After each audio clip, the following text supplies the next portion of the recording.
Obviously, the financial aspect to starting a new party and trying to get the campaign going. Both parties, I don't know what the financial situations are, they're not public, but I imagine the UVP probably has a debt to revenue. And now the UVP is like this, nor I anymore. Who's going to pay that debt? Brian, we have resigned, those of us who have joined the OBA, to form the OBA. We no longer speak for the United Bermuda Party. And that is a matter for the United Bermuda Party.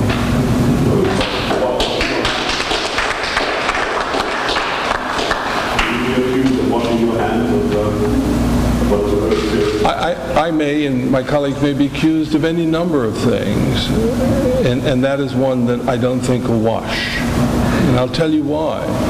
Because we reached a point where we had a decision to make last week. Could we continue to limp on in limbo indefinitely as to whether or not we believed in the formation of a new party? And having been served with a writ, Mr. Munnis and I, we decided, it's saying that we were to be restrained from acting on behalf of the United Bermuda Party. We decided we will no longer act on behalf of the United Bermuda Party, and we resign. We shared that position with our colleagues who joined us, and they agreed with us. And that's the position we find ourselves in today. We found that the establishment of the One Bermuda Alliance was an overriding imperative for us. And that is what has been our focus. Looking forward to Brian's question of the past, do you think that you're in conflict getting funding for the future with all parties? All parties face that challenge, and all donations today will be gratefully received. and all donations going forward will be greatly received. But yes, we'll meet that challenge too. But let me say, as we've indicated here, something like campaign finance reform may well be something that we will review as a new party, free from some of that old dynamic. And I think it's one of the things that should go on the table. Now, I can't speak for everybody, but I can tell you it's one thing that I will be bringing forward. Just to follow up on Mr. Darby, I mean, I understand the politics, but the UVP has an administrative staff. Some of them worked for the party for years. What are you saying? They're just history? Like, were they... No, Seal. I'm not saying history. I'm saying we cannot speak for them. Well, can you speak to the people who were working for the party? Are they out of work this week? You'll have to ask the leader of the United Bermuda Party. I cannot speak on his behalf or on behalf of the United Bermuda Party. So I hope not, but okay, I asked your deputy leader who graciously told me to stay tuned the other day. 18 months, we have to have an election. 18 months is 18 months. Well, we have a team together. And how are you looking to challenge this next election? we are definitely looking to challenge that next election. It could be sooner than 18 months, and we've got to prepare for that possibility. That is why we moved off now. Even some people are saying you've moved off even later than you should have. But better now than never. And we are going to do our utmost to prepare for that next election in terms of getting candidates and getting a party platform going for that election. But just based on what we've seen so far, there's been questions from the very beginning. If the said non-Pettigill, Dante Hunt, and Sean Crawford can get elected without UVP, do you see them retaining their seats moving forward?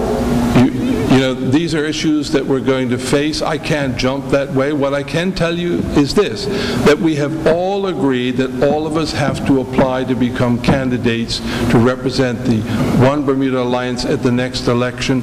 There is a committee charged with reviewing those applications, working with the branches that they form to put in place the best candidates possible. Will you be having a national body on top of the branches to make those decisions?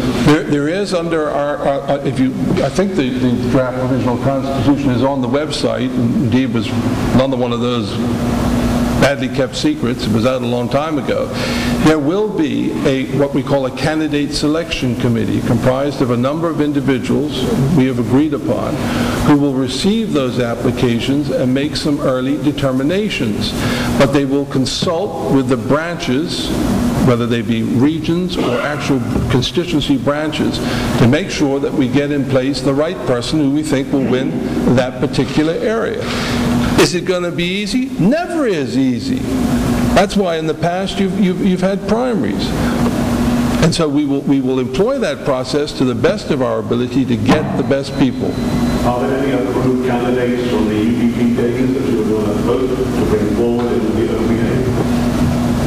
We stressed, and Craig did as well, that we are open to anyone and everyone. And I'm not here to make any special plea or any particular plea to any one particular group of people. We want people who care about the country, who are prepared to depart from the usual way, to come forward and join us and offer themselves as candidates. Are there any other veterans like yourself prepared to give up their seat to bring on a new blood? I can't speak for others, Brian, but let's just say there may well be others who make that decision. But I don't want to stand here today and name names or invite you to speculate. I have taken a decision to try and lead by example, and there may well be other changes.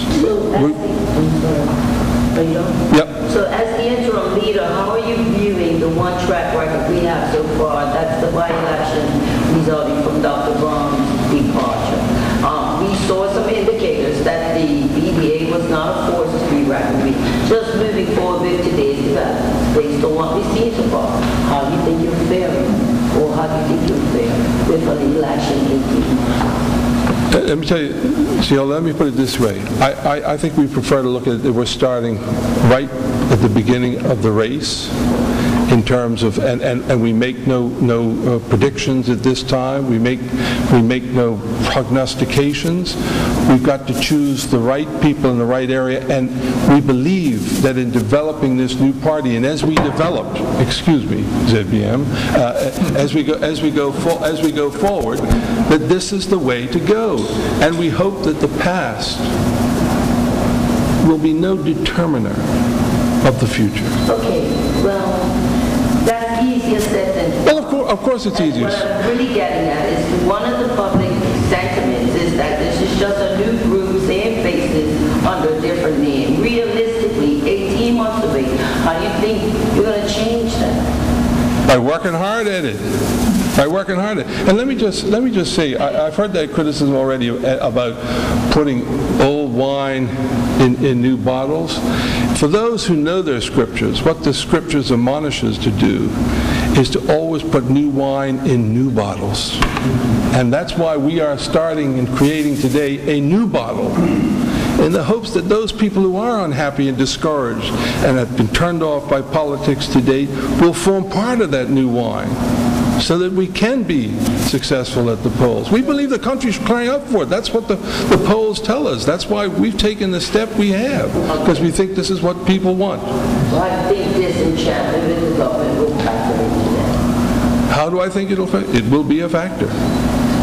It will be a factor, but like all elections, you never know how big a factor until cometh the hour.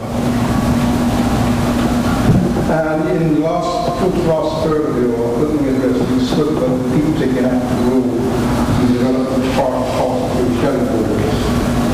Do you know, or do you feel that you have lots of people now stepping forward to act on those shadow borders? We think we have a sufficient number that is going to work, and there'll be more on that shortly. First, the next thing we'll announce is the shadow cabinet, and then will come the shadow boards and those spokesmen in critical areas. We need that.